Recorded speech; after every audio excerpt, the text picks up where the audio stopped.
Okay, let's unpack this. Welcome back to the Deep Dive. Today we are stepping into one of the most fascinating and morally contentious areas of criminal law, the defense of duress. Hmm. We're looking at situations where a person facing a serious unlawful threat from another human being violates the criminal law. Our mission is to understand the exacting standards the law sets to determine if that act is legally excused. That's exactly right. Duress, and you'll sometimes hear it called compulsion or coercion, is purely a defensive excuse, we're Yeah. asking. Was the defendant's act voluntary and intentional, but the circumstances, were they so overwhelming that they lacked a fair opportunity to comply with the law? So that's the framework. It is. We're going to structure our analysis by first, clearly separating duress from necessity. Then we'll define the strict five elements of the defense. And finally, we'll wrestle with the toughest problem of all, the absolute bar against using duress to excuse an intentional murder. Okay, before we even jump into the elements, let's clear up the biggest point of confusion right out of the gate. We're talking about duress, which is human coercion. But what is the actual difference between duress and necessity? They sound so similar. They do, but they're critically distinct. Duress is the unlawful pressure from a human being. Okay, Think of a gunman forcing you to drive a getaway car. The threat comes from another person's will. right. Necessity, on the other hand, is pressure from uh, natural physical circumstances. Uh-huh. Think of breaking into an empty cabin to avoid freezing to death in a blizzard. So if I break a law because a drug dealer threatened my family, that's duress. If I break a law because I'm trying to, I don't know, stop a runaway train, that's necessity. Is the thinking behind them different? Fundamentally, yes. Necessity is often seen as a justification. The law is basically saying your action was the right choice, the lesser of two evils. Okay. Duress is an excuse.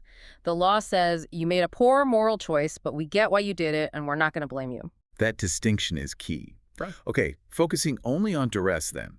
What is the black letter rule? What does a defendant have to prove to successfully claim this excuse? Well, the common law sets a very, very high bar. The defense of duress requires an unlawful threat from a human being that causes the defendant to reasonably believe that the only way to avoid imminent death or serious bodily injury to themselves or someone else is to commit the crime. And it actually has to cause their action. And it actually has to cause their actions, yes. That seems incredibly specific. If we were to turn this into a checklist, the way a court would break it down, what are the 5 elements we absolutely must tick off? This is the mandatory checklist for every duress analysis. First, it has to be a human unlawful threat. Okay, human origin. Second, the harm threshold. It has to be a threat of imminent death or serious bodily injury. Lesser threats just won't cut it. Right. And then third. Third is reasonable fear and no alternatives. The defendant must reasonably fear the threat, and crucially, they must have had no reasonable chance to escape or get help. Number 4. Causation. The threat has to be the direct cause of the criminal act. And finally, the big one. Finally, the murder exclusion. The defense is absolutely unavailable if the crime was the intentional killing of an innocent person. Okay, let's put this very structured test to use. We have to wrestle with a complex scenario that really hits the boundaries of elements 4 and 5.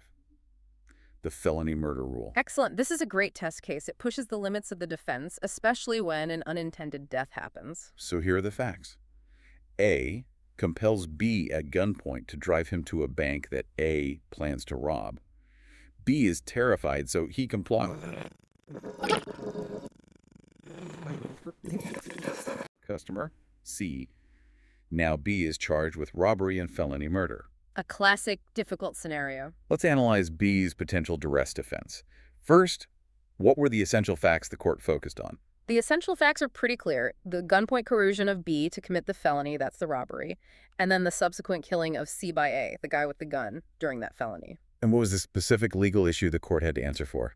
The central issue was whether B's defense of duress for the robbery would also shield him from the felony murder charge, since, a murder did happen. What rule of law was applied? Could you state the rule for duress and specifically break down the elements we need to test here? Sure. The court applied the common law duress defense, which, as we said, requires those 5 elements.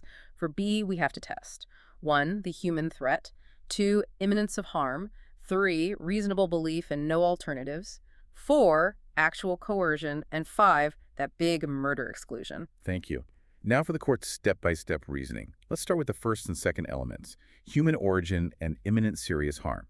How did the court apply the facts to those? Well, these were the easy ones. The threat was A's gun aimed at B, demanding he drive immediately. That is the clearest possible example of a human-originated unlawful threat.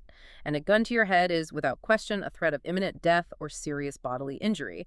The immediacy is key, so those two elements are easily met. Understood. That takes us to the crucial third element, reasonable belief and no alternatives. Did B have any way out? This is a demanding element.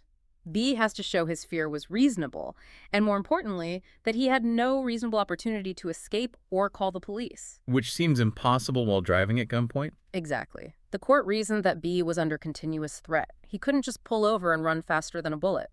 If there's no safe way out, the belief that you have to comply is considered reasonable, so this element is met. And the fourth element, actual causation. Was the gun the only reason B drove the car? Yes. The facts show B was coerced. He wasn't a willing participant who just happened to get a gun pulled on him. The threat was the direct cause, so that element is met. Okay, now we hit the wall. Element 5, the murder exclusion. A murder happened. Why doesn't this rule just automatically kill B's defense? This is the critical legal nuance. The murder exclusion only applies if a defendant committed the intentional killing. B didn't pull the trigger, he didn't intend to kill customer C, he was an accomplice to the robbery, but duress is a valid defense for a felony like robbery. So he's excused from that underlying crime. So because the robbery charge, the predicate felony, fails because of duress, the whole felony murder charge just collapses. Precisely. If there's no robbery that B can be convicted of, there can be no felony murder built on top of it. And after analyzing all the elements, what was the ultimate conclusion in B's case? B is successfully excused from both the robbery and the felony murder charges. Duress was a valid defense to the underlying crime, and he was not the intentional killer. That's a huge distinction. So duress can defeat felony murder, but it cannot excuse an intentional murder. This is where the moral rubber really meets the legal road. What happens when the defendant is forced to intentionally take a life? And this brings us to the common law's bright-line moral standard. Some call it the martyrdom rule. The general rule is simple and stark. Duress cannot excuse the intentional killing of an innocent third person. The law says you must choose to die rather than to murder. That's an almost inhuman expectation, isn't it? The law is literally telling you to become a martyr. That is the common law's demand. The thinking is that the state has to preserve the sanctity of innocent life, and if you choose to shift that harm onto an innocent person, you forfeit the defense. The model penal code moved away from this, but most common law jurisdictions hold firm. Let's analyze State v. Nargashian to see just how coldly this rule is applied. What were the unsettling facts of that case? In Nargashian, you have A holding an axe over B's head, threatening to kill B instantly unless B restrained a third person.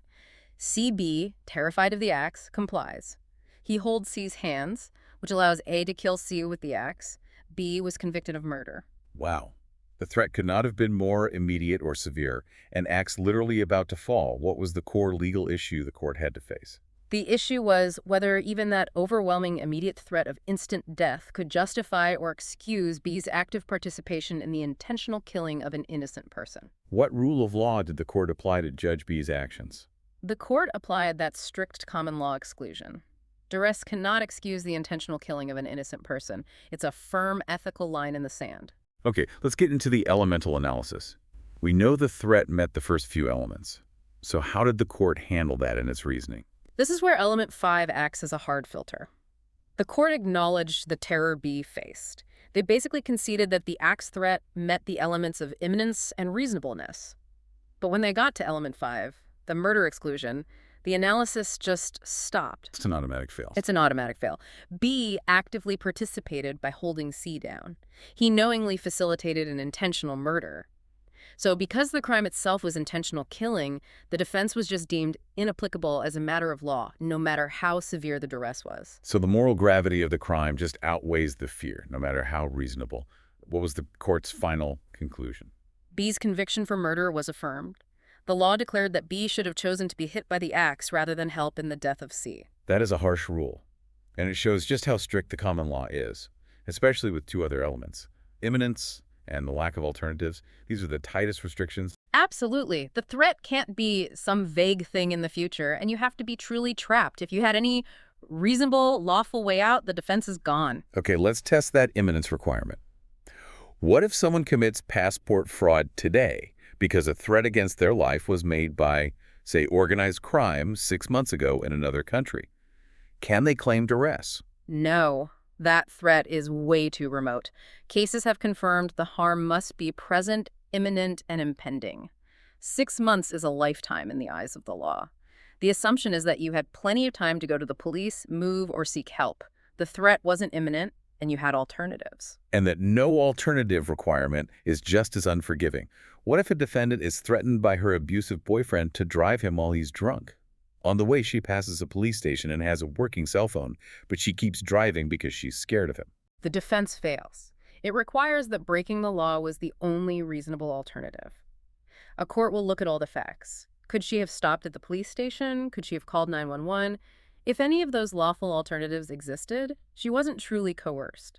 She made a choice, even if it was a terrifying one. So the law demands that you seize any available lawful option, no matter how difficult. You have to be physically trapped under immediate threat with absolutely no safe haven. Exactly. The defense is for that vanishingly rare case where compulsion is literally irresistible. This has been incredibly rigorous. For our listener, how do we synthesize all these rules and harsh cases into a practical, actionable framework for analyzing a legal problem with duress? Okay, this diagnostic checklist is your issue spotting tool. When you see a duress problem, you run the facts through this filter, step by step. Let's hear it. First, the source check.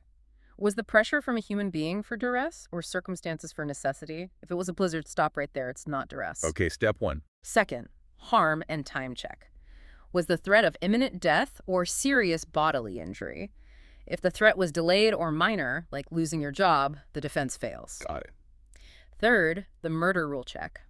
Did the defendant intentionally kill an innocent person? If yes, under common law, the defense fails immediately. Remember the felony murder exception, though? Right. And fourth. The no alternatives check. This is critical. Did the defendant have any reasonable opportunity to escape or contact police? If a lawful way out existed, the defense fails. And the final check. Causation check. Did the threat actually cause the act, or would they have done it anyway? If that link is missing, it's no good. That clarity is invaluable. We've seen that duress is a true excuse defense, but the price of that excuse is an incredibly high bar. It demands imminence and the absolute absence of any reasonable alternative. The law demands moral fortitude even when facing death before it will grant a full excuse. So here's a final provocative thought for you to consider.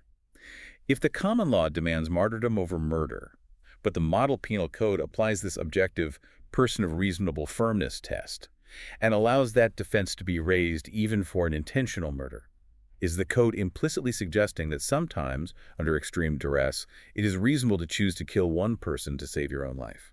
A profound question. It shifts the moral burden and really asks us to weigh individual survival against an absolute moral rule. That tension is the very heart of duress.